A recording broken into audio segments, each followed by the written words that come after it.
Jessu. Nilqaw il-daw kolla li qed isegħuna fuq il-YouTube għal dawn il-ftit minuti li għandna fl-imkien il-lejla inħeġġitkom biex inti taqbad il-Bibja f'idejk u tisma' bir-reqqa u tirċievi l-kelma friska mill-mulej. Aqbad il-Bibja f'idejk u għeddin warajja Miss Qadis. Grazzi tal-kelma qaddisa tiegħek. Kellimni mill-kelma tiegħek mulej, Spiritu Santu. Inti l-awtur tal-revelazzjoni, tal-ħajja, tal-kelma u tal-trasformazzjoni. Nirċivi mulej il-kelma tijak u għattu għatt iktar ma nkun l-istess iktar fissem Ġesu Kristu. Amen. Halleluja. Morru fil-ktib ta' Efesin kapitlu 1.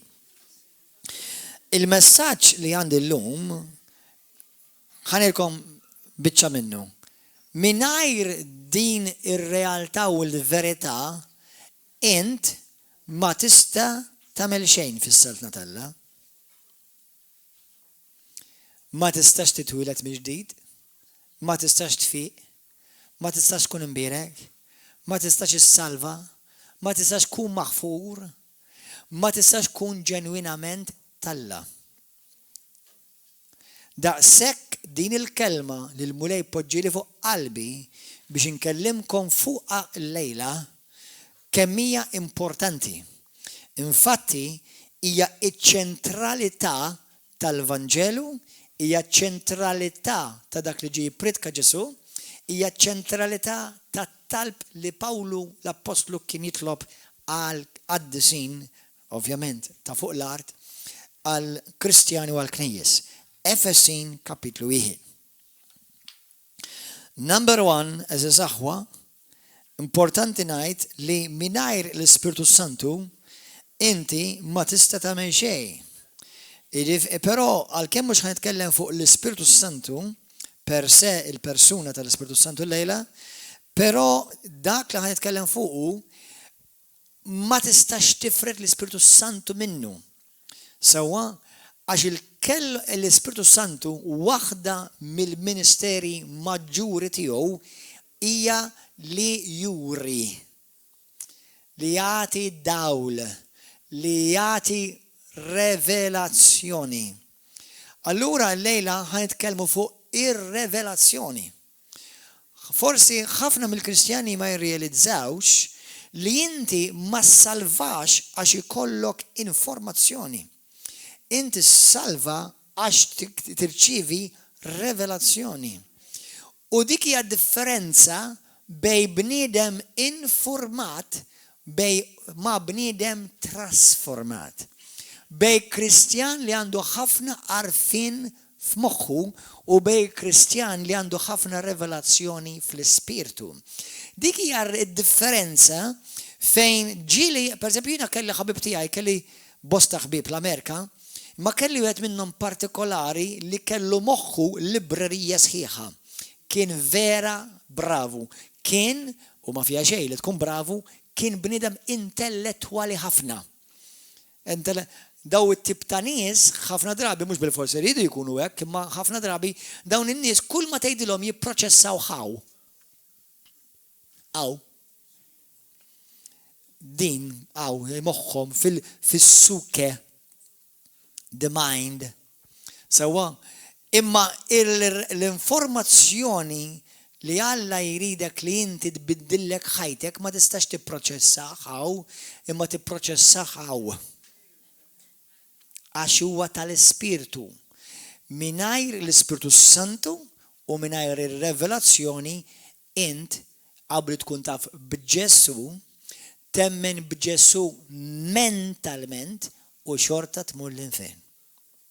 Xorta tibqa' marid, xorta tibqa' makus, xorta tibqa' gerger, xorta tibqa' tiddubita, xorta tibqa' titmejjel bik innifsek. Għax bil-mulej ma tistax.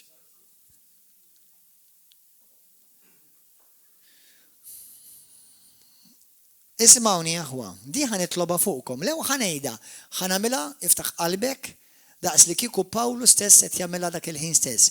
Imma din it-talba li Pawlu talaba, u mhux darba talaba, hemm bej wieħed u ieħor din it-talba msemmija Efesin 1, Efesin 3, Kolossin 1, Filippin 1 u anka Filippin 3 hemm talb simili li Pawlu jitlob li hija più o meno l-istess prinċipju. Ħanibda naqra Efesin kapitlu 1 vers 15.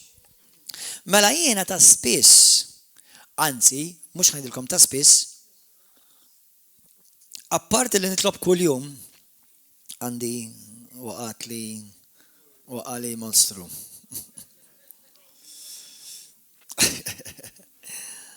Halleluja.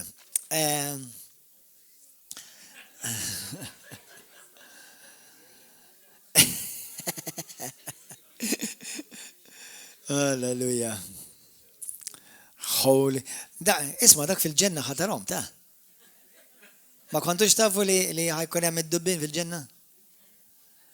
Mhux hekk tgħid l-iskrittura tgħidlek and I saw an angel fly.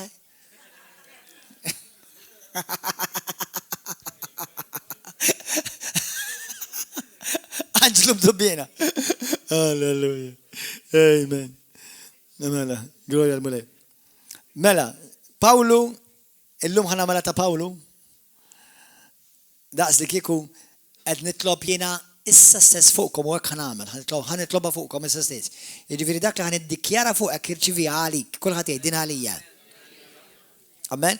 Jiena kuljum nitlob, ovvjament. Hello.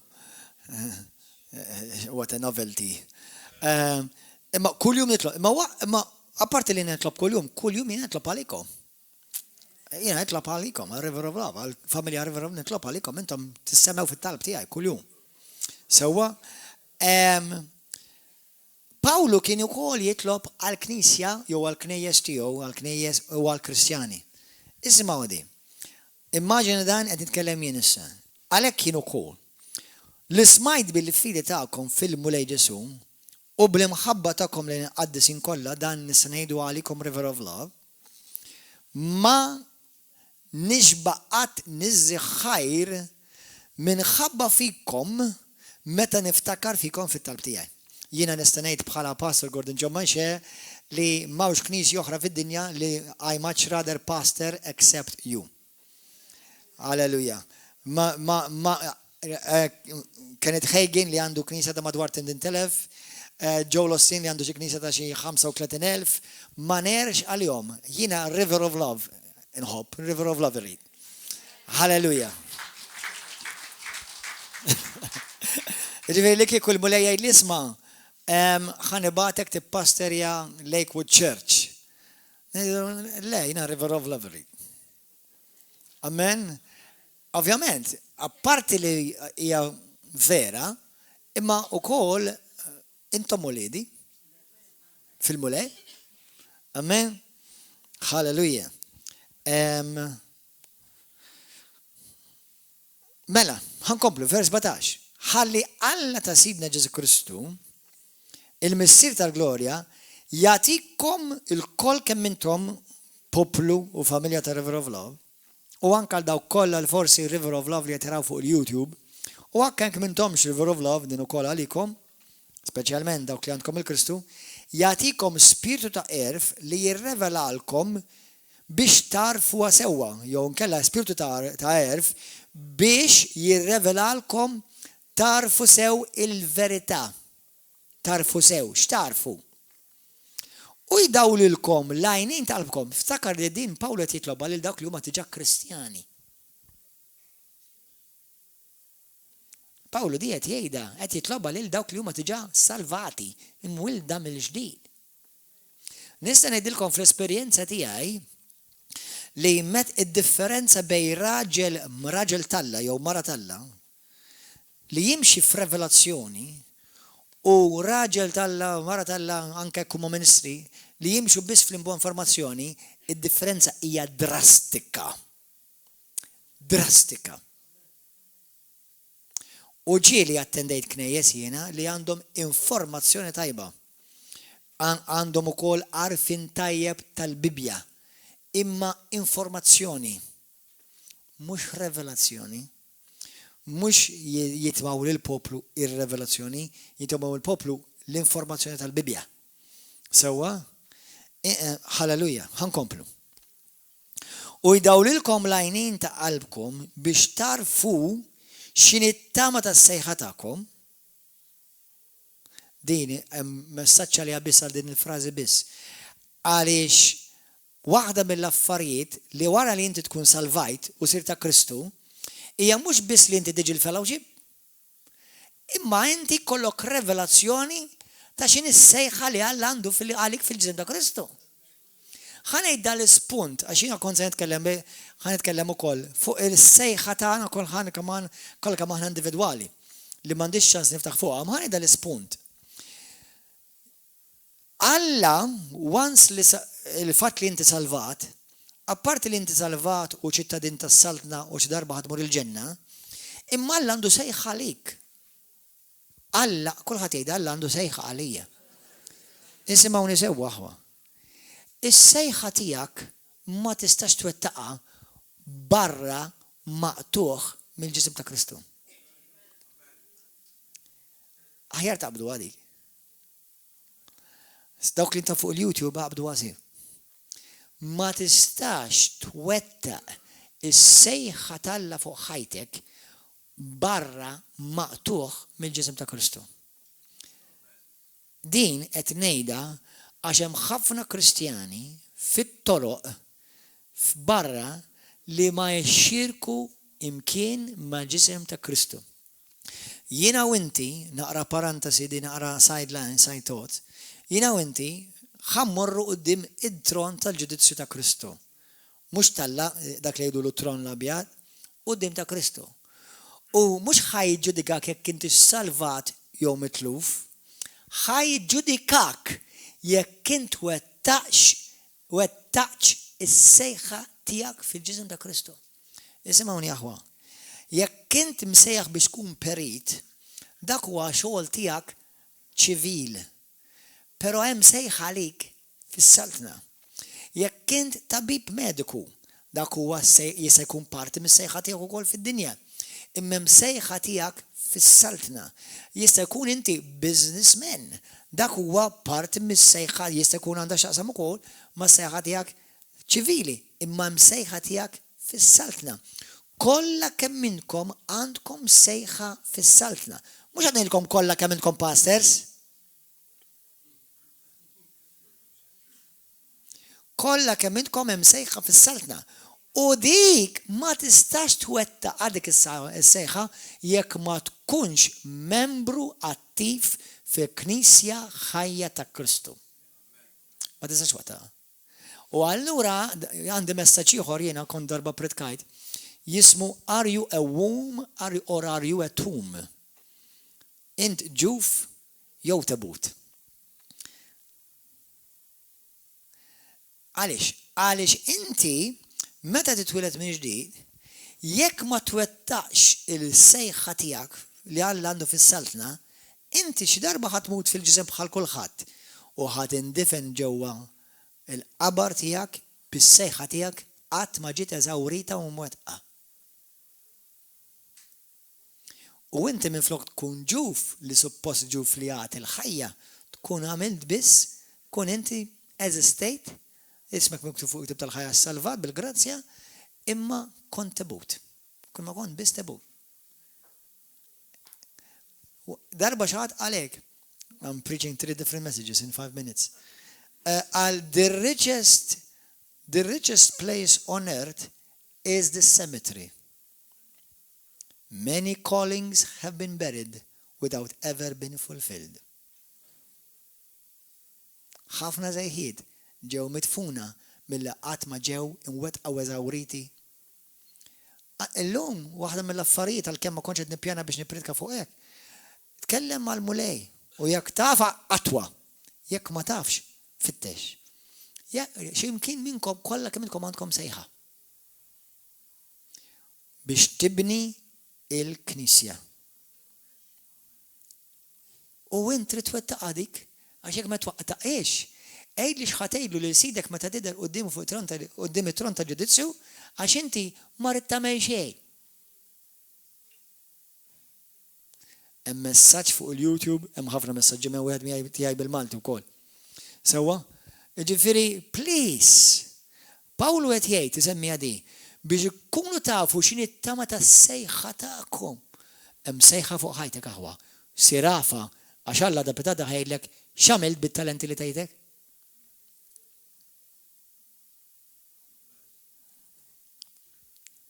Amen. Ma jistax ikun hemm 300 pastor. Impossible. Number one, m'hemm bżonnhom. Sewwa, it-tieni, però jista' jkun hemm bosta li jassistu lil pastor. Jassistu il-viżjoni ta' dak il-ministeru ta' dik il-Knisja. U ovvjament fil-Knisja mhux il-ministeru tal-pastor biss huwa bżonn już. Hemm ħafna ministeri li Alla poġġa fil-Knisja u wien żgur wieħed minnhom. Amen, żgur wieħed minnhom. U Alla jridek li inti tkun tafa dik is-sejħa għax qed jippretendi minnek li twettaqha. Hello. Amen. Grazzi mulej. Ħankomplu. Dik daqsxejn parantesi għandha x'aqsam, però xi darba nitkellmu fid-dettal fuqha.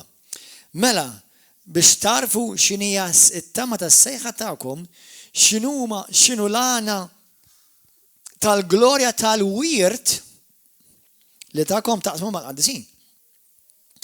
Aħwa, mingħajr revelazzjoni int m'intix ħadkun taf x'inhu l-wirt tiegħek. Fil-ktieb ta' Galatin, kapitlu 4, Pawlu jitkellem li hemm żewġ tip ta' qoliet fis-saltna. Wieħed jaġixxi ta' skjaf imma huwa wilt imma ma jafx. U hemm dak li huwa wilt u wara fis-sejħa. Allura eżis aħwa intom kollha quliet imma biex inti tibda taġixxi ta' wilt trid taraf is-sejħa u l-wirt tiegħek. Jiena u int għandna l-istess wirt fi Kristu. Imma kemm hawn minnkom u dawk li qed jaraw wara dawk il-kameras fuq il-YouTube li jarfu x'inhi s-sejħa tiegħek. Għal dawk li intom forsi għax fil-ħajja sib l-estrem ta' kollox. Jew minn ma jagħmel xejn. Jew nkella llum salva u għadha jrid jibda jiftaħ knisja. Sewwa, jiġifieri it-tnejn huma ħżiena. Amen. Imma ħanfakkarkom li kull sejħa l-ewwel Pietru kapitlu 4 kapitlu 5 vers 10. Tgħidlek kull sejħa, kull don li Alla tiegħek użah biex tibni il-Knisja. Mhux biex tibni s-saltna tiegħek, imma tibni s-saltna ta' Kristu. Amen. Halleluja. Grazzi mulej. Għandukum minix 100% ġo ħan iċċekkja double check ħalli ma jmux jgħidu li xi ħadd li kwotajt ħażin. L-ewwel Pietru.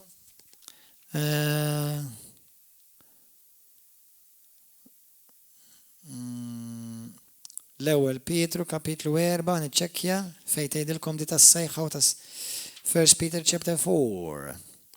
Ħan iċċekkjaw malajr ta' Eva, thank you Jesus, stakart sew. Kull wieħed minnkom jgħid skont id-don li rċieva u jinqeda bih għal ġid tal-oħrajn hekk tkunu amministraturi tajba tal-grazzja tal-Alla li ta' ħafna xorta. Anyway, mela ħankomplu Efesin kapitlu 1. Mela, tarfu x'inhu l-kobor blaqis tas-seta tiegħu fina li hemm minna skont il-ħila tal-qawwa kbira tiegħu li ħaddem fi Kristu. Ma nisimgħu nistenna ftit. Din ir-revelazzjoni, mingħajr ir-revelazzjoni, inti dan kollu ma tistax tarfu.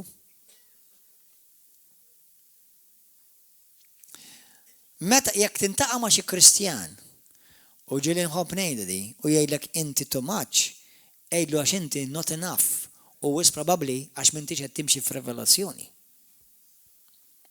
Ħanerġa' naqraħilkom di vers 17.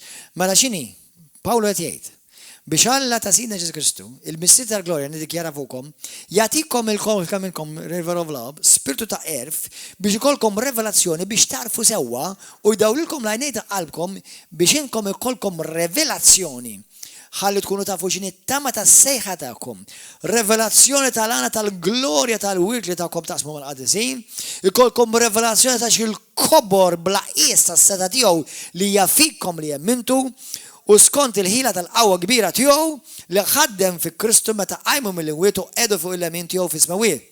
li fuq kull saltna u seta, fuq kull qawwa u ħakma, li fuq minn kull isem li jissemma, mhux bissa żmien ta' issemma u kollha li ġej. Di biss nista' nagħmlilkom seminar. Bdi biss, seminar biss, dirż dik. Taf kemm hemm x'tomat fiha dik? Ħanerġa' naqraħħa ta'. Anke jekk nerġa' naqraħħa u nispiċċaw nerġa' naqraħħa. Nerġa' naqraħħa. Ħolli ħadd jaqrawhom miegħi. Mela, kemm hawn Kristjani jqogħdu jitolbu talba tal-missiena. M'intix ħad tagħmel sagreġġi bidi tloba. Imma għal xejn. M'għandekx għalfejn. Talba tal-missiena number 1 mhijiex talba, hija pattern kif għandek titlob. Kemm il-darbetta di. Però għax infatti billi vetonat imkien qatt ma tara mitluba. Xi darba tara l-apostli jitilgħu talba tal-missiena. Mhux qed ngħidlek titloba titlgħu ħadd mill-ħażin. Imma Alla għallimhom, Ġesu għallimhom kif l-ewwel jgħollu lil Alla jsejħulu l-missier, ibirkuh iqazzu ismu, sewwa jitolbu għall-bżonnijiet tagħhom dak huwa pattern. Sewwa pattern aktar milli talba x'huma qalilhomx qablu dit talba u jgħidu aklet darbit kuljum. Sewwa le ma qallhomx hekk, qallhom itolbu hekk, mhux itolbu din, itolbu hekk. Ġifieri Alla Kristu kienet jorihom prinċipju kif għandhom jitolbu Matteo kapitlu 6. Imma rax talab ta' spiss Pawlu. Talba tal-missiena ma kienx jitlob Pawlu. Arax kien jitlob ta' spiss il-Pawlu. Li sidna Alla ta' Sidi Ġesu Kristu, il-missel tal-glorja, jagħtini spiritu ta' erf u revelazzjoni biex naraf sewwa. X'inhi?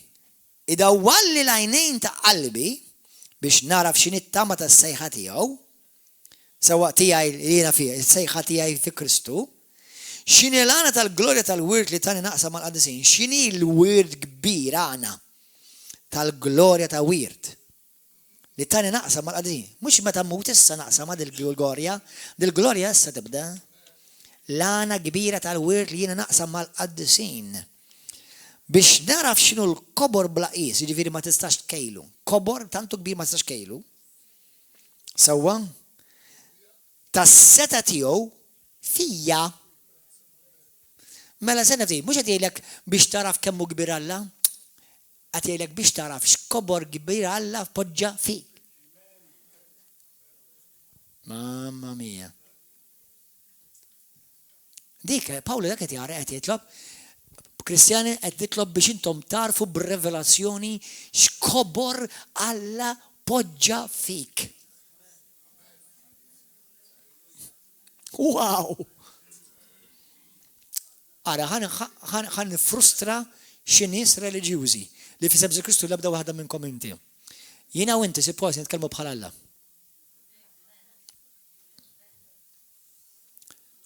100%. Aħna li jedu, għanna l-ispirtu tiegħu, għanna d-DNA tiegħu, għanna l-wir tiegħu, għanna l-qawwa tiegħu, għanna l-erf tiegħu, għanna ħsibietu, għanna moħħu, għanna kollox. Kull ma hu huwa fija.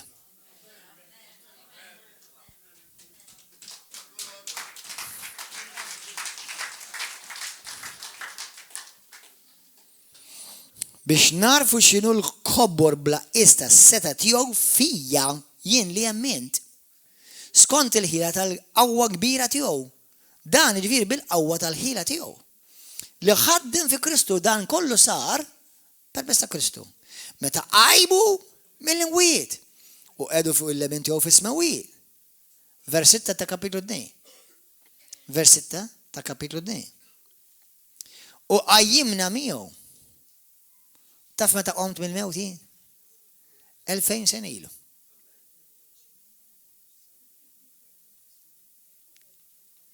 Naf li ma niderġaq segbi. Imma l-Bibja tajt li jina u inta omna miegħu, mhux omna warajh, dak huwa Bible study ieħor jifqalek moħħok. U jkissillek kulad ma' reliġjuża ġo ġismek. And I would love watching it being done.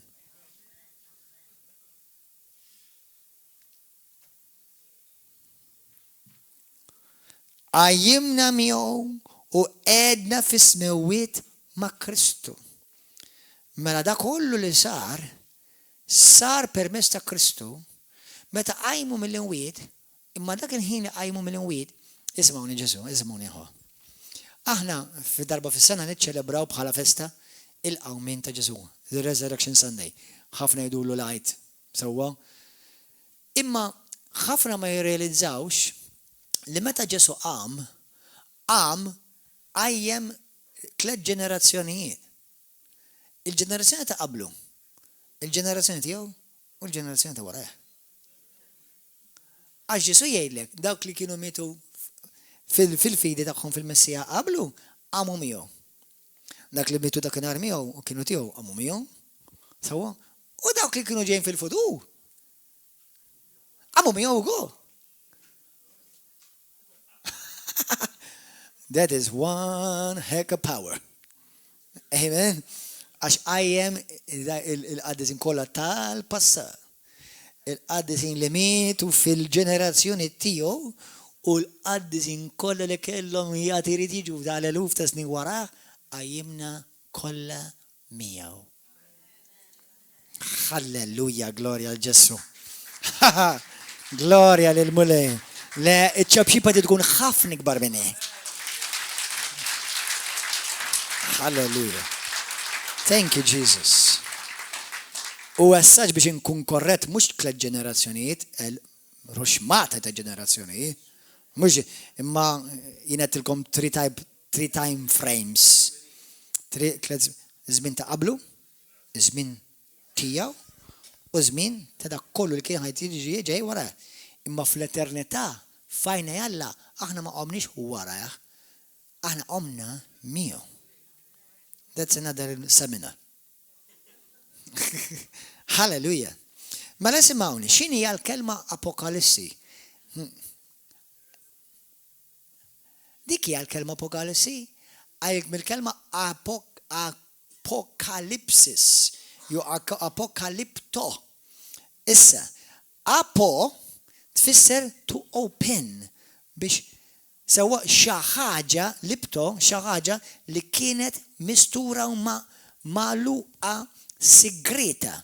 Morru fi ktib passaċ malaj, Jesus have mercy, kemet jaddeħi. Mattew 16 malaj. Matthew 16. Xewet minnkom ta' fuqa dell-iskrittura. Vers 13. Mela, isimawa. Inti tista' tkun taf b'Ġesu, tista' tgħid li nemmen b'Ġesu u xorta għadek m'intix parti mis-saltna u m'intix imwieled mill-ġdid. Vers 13. Meta wasal fl-inħawi ta' Ċesarija ta' Filippi, Ġesu staqsal id-disċipli tiegħu qalilhom: min jgħid lin-nies li huwa bin il-bniedem? U huma weġbuh xi wħud minnhom, xi wħud jgħidu li inti Ġwan il-Battista. Oħrajn Elija u oħrajn Ġeremija jew wieħed mill-profeti.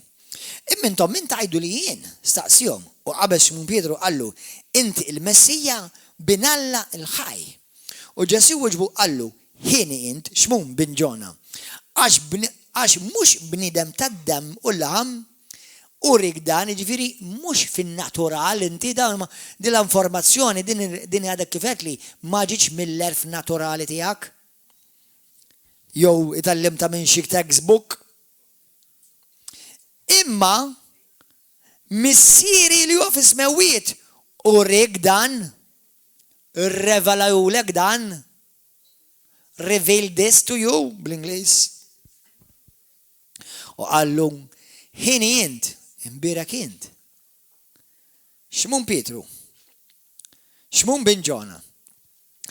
Alright, u jiena ngħidlek li int Pietru. Il-nota li minn Ximon biddilu ismu Pietru. U ma qallux kif jgħidu l-Kattolċi, irridkom taraw għadi. Ma qallux u fuq hekk nibni l-Knisja tiegħi. Qallu u fuq din. Fuq din.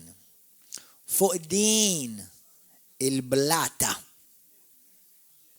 Issa, m'għandix ħin, ma xi darba nagħmilkom lezzjoni imlaħma fuq biss.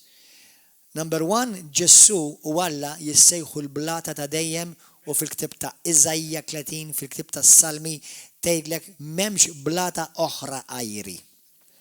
Però mhux dejjem dik hija l-verità. Għax believe it or not, hemm miljuni ta' blat oħrajn. Konti tafu għadi?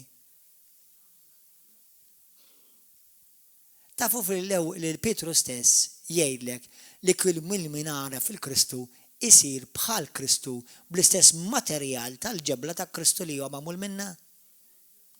Hekk jgħid.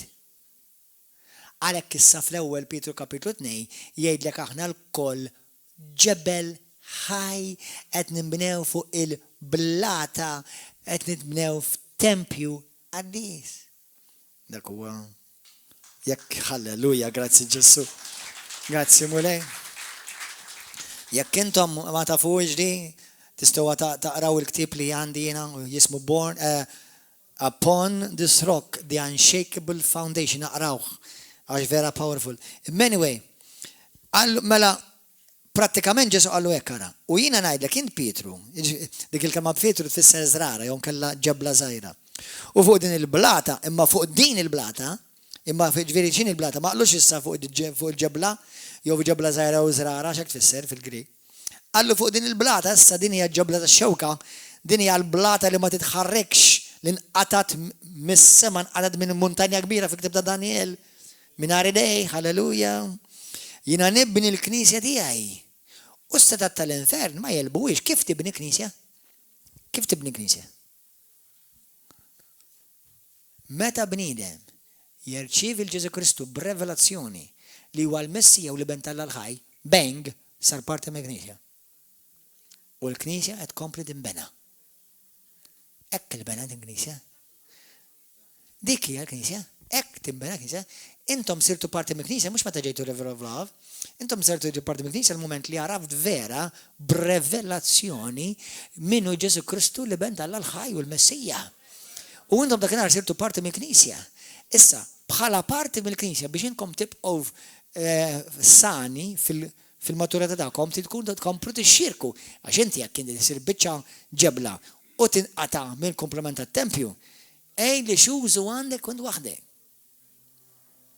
Kull ġebla hija importanti meta hija mibnija parti mit-tempju. Jekk hija maqtuha mill-komplement tat-tempju, x'fiha sinifikat? Moħħlija. Imma jekk inti taqbad ġebla minn binja u tneħħiha x'toqgħod attent. Imma mhux jaqalieħu. Ella allu kemm huwa importanti dik il-ġebla. Meta titneħħa nindunaw il-valur tagħha. Għalhekk il-binja kollha tittu ħsieb kull ġebla. Ħudu ħsieb il-ġebel. Ħudu ħsieb kull ġebla għax tgħid dak ma hemmx użu għalih. Qabli dak ir-raġel, qabli ma jagħmilx mirakli u eġubijiet u ma jagħmilx affarijiet kbar li qed nisimgħu minnhom, ma what about li kieku qabli jkun dak ir-raġel jew dik il-mara li twassal lil xi ħadd li jbiddel pajjiż. L-istorja ta' Billy Graham, ġieli smajtu intom? L-istorja ta' Billy Graham hija simili ħafna tiegħi fis-sens kif sab il-Kristu. Għax Billy Graham xi ħadd insinifikanti fajn id-dinja. Ħadu knisja żgħira insinifikanti li ħadd ma sema biha fuq l-internet u taħajtu l-Kristu. Imma Billy Graham wassal miljuni lejn Kristu. Really xi ħadd insinifikanti fajn id-dinja. Mara kienet anzjana, ħaditni knisja li ġewwa Houston fejn hemm knejjes kbar tal-eluf ta' nies, ħaditni komunità insinifikanti ta' 50 ruħ u hemmhekk jien tajt ħajna l-Kristu u għed mill-lides kien għalli kemm għalli il-fatt li qattajna ħin miegħek għalna u aħna investejna ħin fik u inti llum il-ġurnata ġibt eluf ta' nies lejn Kristu, dak il-ħin li għamilna miegħek ma kienx moħħli. U inti tgħid ġibt wieħed ta' biss lejl-bulej. Wieħed ibiddel pajjiż. Wieħed ibiddel l-istorja. Hitler biddel l-istorja. U anke Kristu biddel l-istorja. Wieħed. Inti tista' tkun dak il-wieħed. Halleluja. Amen. Halleluja. Imma da kollu qed ngħid kemm hija importanti ir-revelazzjoni. Kemm hija importanti r-revelazzjoni. Halleluja. Per eżempju, Ħankomplu. Mela hawnhekk Pietru ara fil-Ġesu b'revelazzjoni. L-oħrajn għarfuh b'informazzjoni. Għalhekk qalulu, inti mhux wieħed mill-profeti. Inti mhux Ġesu bin Ġuseppi u Marija. Kienu qed jiktbu meta tgħidu hekk? Le. Imma dik ma kienx b'revelazzjoni, dik kienet b'informazzjoni. Mela r-revelazzjoni hija xi ħaġa mistura li Alla jiftaħlek għajnejk għalija biex tara. Issa mingħajr revelazzjoni inti ma tistax topera fis-saltna.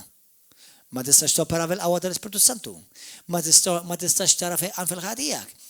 Għax daw l-affarijiet inti tirċevihom b'revelazzjoni mhux b'informazzjoni. Eżis aħwa, il-Knisja ta' Kristu mhijiex dik li għax jiena tammid baby b'kull rispett. Il-Knisja ta' Kristu mhux dik għax daħlet ġo post jew morna ġo binja u issa sinna l-Knisja. Il-Knisja vera ta' Kristu huma dawk li għarfu lil Ġesu Kristu bħala revelazzjoni, b'revelazzjoni li huwa verament liben tal-ħaj u li huwa verament is-sit u s-salvatur ta' ħajjithom. Jekk dan qatt ma raftu inti jista' jkun qed tiġi river of love kull service u għadek minn tissalva. Għax li tkollok revelazzjoni biex issalva. Halleluja. Gloria al mulej.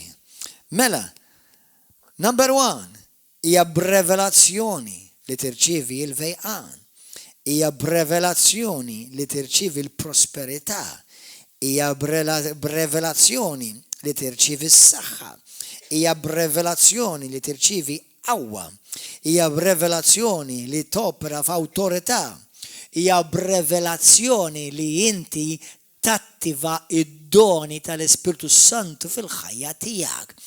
Hija b'revelazzjoni li tisma' leħen sidek ikelmek. Naħseb għandna bżonn nitkellmu aktar fuq di. Halleluja. Pawlu, Efesin kapitlu 3, morru hemmhekk malajr. Efesin 3. Thank you, Jesus. Are you okay, boys and girls? Kemm intom kwieti? Vers 1, isimgħuha. Għalhekk jiena Pawlu, jien il-proġenitur ta' Ġesu Kristu minħabba fikom il-pagani, jekk kif tassew ġara intom smajtu bil-pjan tal-grazzja li Alla tani għal ġittakom, iġifieri isimgħuha li permezz ta' revelazzjoni għarrafni l-misteru. Permezz ta' revelazzjoni għarrafni il-misteru bħalma ġa ktibtilkom fil-qosor. Pawlu simawni aħu. Pawlu qatt ma ntaqabba Ġesu. Fiżikament. L-apostli għarfu lil Ġesu fiżikament. Ħafna teologi, ħafna studjużi tal-Bibja jemnu u jiena inkluż minnhom magħhom li Pawlu kellu aktar revelazzjoni minnhom kollha. Kien jaf verament minnu Kristu tgħidlek għaliex għax dawk rawh u għarfuh fil-ġisem. Ħanejlek xi kultant inti tgħid kemm nixtieq li kieku kont nara l-Ġesu stajt rajtu u qabel kont kun l-infern xorta waħda. Il-fatt li Alla bat l-Ispiritu Santu huwa grazzja huwa don minn Alla li inti jista' jkollok ir-revelazzjoni ta' minnu Kristu vera. Eżis aħwa. Ġesu jagħti lill-Knisja r-revelazzjoni. Il-Missier jagħti lill-Knisja r-revelazzjoni. Itlob għar-revelazzjoni. Ħanilkom ħaġa għal Malta kollha ħanejda di, għal minnu ta' Kristu, mhux għal pagan. Trid tifhem id-deċma u l-offerta b'revelazzjoni biss. Trid tkun ġenerus fl-għotijiet b'revelazzjoni. Trid kollok fejqan f'ġismek u l-mart jitlaq b'revelazzjoni ta' x'għamel Ġesu għalik fuq is-salib. Trid inti tinħeles minn kull ħakma tal-għadu b'revelazzjoni. Trid inti titkisser xi vizzju fuq ħajtek b'revelazzjoni. Trid tgħix fil-paċi ma' żewġek u ma' martek b'revelazzjoni. Kollox revelazzjoni opera fis-saltna. Kollox. Il-wirt kbir, mela aħna Pawlu jgħid il-wirt. Il-wirt x'inkludi? Dak kollha tinsemmilkom. Dak kollha tinsemmilkom huwa parti mill-wirt. Mela inti ssib xi wieħed miskin. Sewwa u jġielek il-fejqan mhux għallum.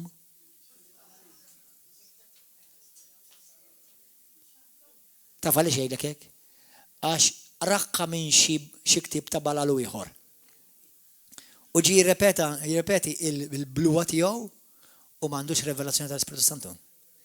Meta tisimgħu xi Kristjani ġejlek il-Kristjan għax id-doni tal-Ispiritu Santu spiċċaw, għax l-Ispiritu Santu tiegħu skada. Outdated. Dak taf min titkellem? Persuna b'ħafna arfin tal-moħħ tad-dinja ma m'għandux revelazzjoni tas-saltla.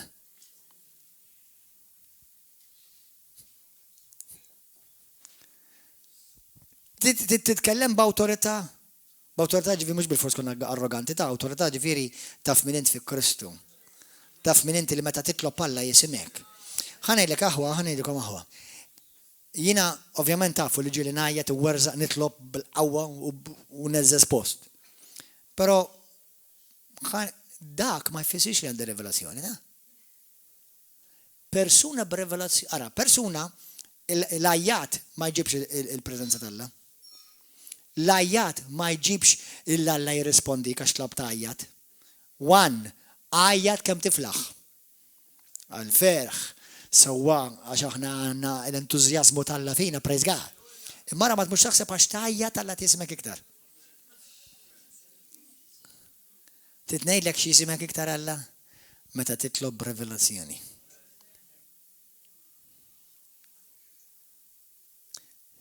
Din hija differenza bejn bniedem jitlob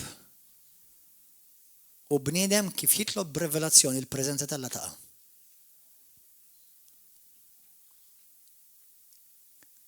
Wieħed jopera fuq informazzjoni, l-ieħor jopera fuq revelazzjoni. It is revelation that brings impartation and results in transformation. Hija revelazzjoni li tiġġenera l-impartazzjoni u li tfissarraf trasformazzjoni. Ħana fġilkom daqsxejn il-kallu. Jekk għadek ma tistax tinħeles minn biċċa ħaxixa li toqgħod busu fil-għodu, fil-breakfast, fil-lunch u fil-għaxija, id-referi għas-sigaret, tidnejlek għaliex għadek ma ħlisx, għat m'għandekx revelation fuq dik is-suġġett. Il-bniedem li għadu makus, maddas, maħkum minn xi dnub ieħor, jista' jkun gideb, jista' jkun ejra, jista' jkun qassa maħfra. Bniedem li għandu l-anżita għal-ħoħta għax m'għandux revelation. Sitta. M'għandekx revelation. Il-bniedem li ara jiena nistaqsi għax qed nitgħallem mod. Imma qed nistaqsi affarijiet li għadni dejjem nitgħallimhom nismagħhom u għadni nistaqsi fuqhom. Stop asking, start praying for revelation. That's it. Iqaf. ċertu nies tista' tallimhom minn fuq il-fejqan, minn filosofija. Iqaf. Għajdlu mur itlob revelation. Għax dak li inti qed titgħallem, għax issenti it-teorija smajta, il-klim smajtu. Imma issa titaqbad revelation taħħa. Qed tifhmuha. Halleluja. Grazzi mule. Revelazzjoni. Pawlu jgħid fil-ktib ta' Galatin kapitlu 1 li l-Vanġelu li pritka rċivih b'revelazzjoni. Però simgħuna xi ħaġa oħra. Galatin kapitlu 2 jgħidlek b'revelazzjoni jiena xandart il-Vanġelu. B'revelation jiena xandart il-Vanġelu. Halleluja. Praise God. Xi ħaġa interessanti tistgħu tmorru taqrawha sew. Pawlu jgħid jiena rċevejt iktar revelazzjoni minn kulħadd. U għalhekk ġejt ippersekwetat iktar minn kulħadd. Wow! Xi ħaġa ftakar ix-xitan ma jiġix intimidat għax int għandek ħafna informazzjoni. Imma l-moment li jaf li inti qbatt revelazzjoni ta' min int fi Kristu, tal-qawwa li għandek, tal-wirt kbir li rċevejt, mbagħad inti tsir teddida għad-demonju. Min jopera b'revelazzjoni qed jopera bħal Alla. Da min jaħseb li huwa kif jitkellem? Da kif jitkellem b'revelazzjoni. Da min jaħseb li huwa kif qed jaġixxi? Da qed jaġixxi b'revelazzjoni. Inti kif titkellem daqshekk awtorità? B'revelazzjoni. Inti għaliex ma tibżax mid-demonju? Għax għandi revelazzjoni. Iva għalu li Alla huwa kbar imma nibża. Nafx x'in il-problema. M'għandekx revelazzjoni. Tifhmuha? Mela issa Pawlu, issa Ġwanni Ġesu jgħid f'Mattew 13, f'Luqa 8, Mark 4. Jgħidlek li dawk il-misteri tas-saltna mhumiex mogħtija biex jiġu rrevelati lin-nies tad-dinja, imma li ġew mogħtija biex jiġu rrevelati lin-nies tas-saltna. U l-Bibja tgħidlek lilkom, iċ-ċittadini tas-saltna, jiġi mogħti lilkom li dak kollu li kien moħbi u għadu moħbi sellum ġurnata, imma lilkom jiġi mikxuf għalikom. Intom li kolkom revelazzjoni. Eżis aħwa, bħalma Pawlu talab per-revelation, inti tista' titlob par-revelation. Itlob inta revelation. Per esempio, f'Luqa kapitlu 2 vers 32 x'jgħid li l-Vanġelu kien Vanġelu ta' revelazzjoni għal pagani. Għal pagani. Hallelujah. Thank you, Jesus. Meta Alla jagħtik revelazzjoni, qed jiftaħlek dak li huwa moħbi biex inti timxi fih. Fl-ewwel Korintin kapitlu 1 minn vers 6 sa 11, Pawlu jgħid li aħna nxandranilkom mhux affarijiet tallimna bil-moħħ, imma tallimna bl-Ispirtu u bir-revelazzjoni tal-Ispirtu. Eżis aħwa. Itlob biex il-muletik revelation. Immedita l-kelma tal-la kull jum. Ismawni, inti tista' taqbad tgħid jiena naqra ħafna Bibja llum. Tajjeb, praise God. Imma tista' taqra ruxmata pages u ma jkollokx revelation waħda. Għax forsi inti tant disciplinat miegħek innifsek. Tgħid jiena rrid naqra kapitlu kull jum. Tajjeb, praise God, do it, try to do it. Imma kważi ngħidlek aħjar taqbad. Issa tagħmelix kull jum hekk, imma ifhem il-prinċipju. Il-prinċipju huwa aħjar taqbad tibda taqra u xi ħaġa missitek. Iqaf hemm u moda. That is revelation to you. Qed tifhmu? Xi kultant tibda taqra xi ħaġa u tinfdek. That's just revelation just kind. Stop there. Pax taqra? Iqaf hemm, immedita. Ħalli għad bidlek.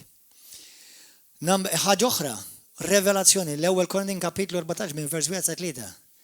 Itlob fl-Ispirtu. Itlob in tongues. Il-Bibja tgħidlek meta nitolbu fil-Ispirtu in tongues, inti x'qed tagħmel? Dawk l-affarijiet mistura qed tikxifhom biex isir revelation. Mhux tab xejn Pawlu jgħid inirċevejt revelazzjoni iktar minn kulħadd taf għaliex? Għax jiena nitlob bil-lingwi iktar minn kollha. Taf li Pawlu jgħidha dik? I pray in tongues more than everybody else. L-ewwel Korintin kapitlu 14. U mhux tab xejn jgħidlek jien rċevejt rivelazzjoni iktar minn kollha. Waħda mill-ċwievet biex inti timxi f'rivelazzjoni hija x-xennaq li Alla jemlik bil-Ispiritu Santu u tibda titlob bil-lingwi tal-Ispiritu Santu. Għax meta titlob bil-lingwi qed taqbad affarijiet li huma mistura li huma kollha fik by the way. Il-wirt kollu tas-saltna qiegħed hawn. Il-wirt kollu tas-saltna qiegħed hawn. U inti tipprova tifhem bil-karawatta ta' moħħok. Mela jqaf. Xakira baba kurru s-saħħa la manrikjem bokundru samajaka. Eżempju, itla fuqa fl-Ispirtu. Ħalli għad bidlek. Il-moment li kollok revelazzjoni tfiq. Il-moment li kollok il-revelazzjoni tistriħ. Il-moment li kollok rivelazzjoni jista' jqum l-infen kollu kontra tiegħek u tuħu nasa tajba ħallihom jagħtu. Hallelujah. I am well secure in the hands of the Lord. Naf li l-Bibja tgħidli li d-demonju ma jistax imissni u għandi r-revelazzjoni tagħha għax meta jmissli li qed jmissli l-Alla u l-Alla ma jistax imissu. Pastor, x'inti tgħid li intalla? Jiena fih. Moħħbi fi Kristu. Dik revelazzjoni. Qed tifhmu aħwa. Aħna rridu nikbru fir-revelazzjoni. Is-saltna tikber fir-revelazzjoni. Il-qawwa tikber fir-revelazzjoni. Meta jiena ġieli nkeċċi xjaten, mhux qed inkeċċi kemm tlabt illum? Itlob ta' kuljum. Kemm rajt Bibja kuljum? Aqra Bibja kuljum. Qed nopera mir-revelazzjoni li jiena fi Kristu. Id-demonju ma jistax imissu il-Kristu. U għalhekk qedtilkom il-ġimgħa l-oħra tal-weekend, meta darba kien hemm waħda li kont qed inxandrilha il-Kristu mhux l-ewwel darba, ma waħda partikolari meta ħlista bil-qawwa ta' Ġesu Kristu. Meta ħlista, għalt li mhux ilek rajt jiena rajt il-Kristu. Mela dak li jiena kont qed nemmen b'revelazzjoni, dik ratu bajnejha. Qed tifhmu aħwa. This is a river of love. We're a people of revelation. Hallelujah. Praise God. Amen. Ejja nitolbu aħwa, jen baxxu rasna. Anzi jen umu wilifqa. Praise God. Oli dek li l-mulej. Ejt wara missi għaddis. Nirċivi revelazzjoni. Tal-wird kbir, tal-għana kbira li jint għamilt u poġġejt fija id-depositajt fija. Grazzi mulej li jina nimxi b'revelazzjoni. Illum b'revelazzjoni niddikjara li Ġesu Kristu huwa l-ben tal-ħaj li huwa s-sit tiegħi ta' l-ispirtu tiegħi, tar-ruħ tiegħi, tal-ġisem tiegħi. Mulej qaddis u grazzi li l-eb darba msawra kontra tiegħi ma tirnexxi. Jiena nistrieħ fi Kristu Ġesu. Jiena nidħol fil-paċi tiegħi fi Kristu Ġesu. Jiena u Kristu ħaġa waħda. L-għadu ma jistax imissni. Halleluja, nirringrazzjak mulej qaddis li għandi qawwa u awtorità li neżerċita fuq kull qawwa tal-għadu. Grazzi Ġesu li akbaru dak fija minn dak li hemm fid-dinja. Jien imbirek u mhux misħud. Jien ir-ras u mhux id-demb. Jien sejl il-fuq u mhux l-isfel. Kull ma miss bidejja jitbirek. Jiena nimxi fil-favur. Jiena favorit qudiemek mulej. Jiena favorit quddiem il-bniedem mulej qaddis. Grazzi li l-bibien jinfetħu qudiemi. Grazzi Ġesu li triq qudiemi hija dritta. Grazzi ta' revelazzjoni. Grazzi tal-Ispirtu Santu li għallimni jirrevelali. Jiena ma nimxix fid-lam, jiena nimxi fid-dawl tar-revelazzjoni ta' Kristu sidi għal glorja tiegħek bissir. Halleluja. Grazzi Ġesu. Halleluja. Eżis jaħwa ta' YouTube, God bless you. Narawkom il-weekend li ġej, is-sib li ġej, God bless you, narawkom. Halleluja. Intom li qegħdin hawnhekk aħwa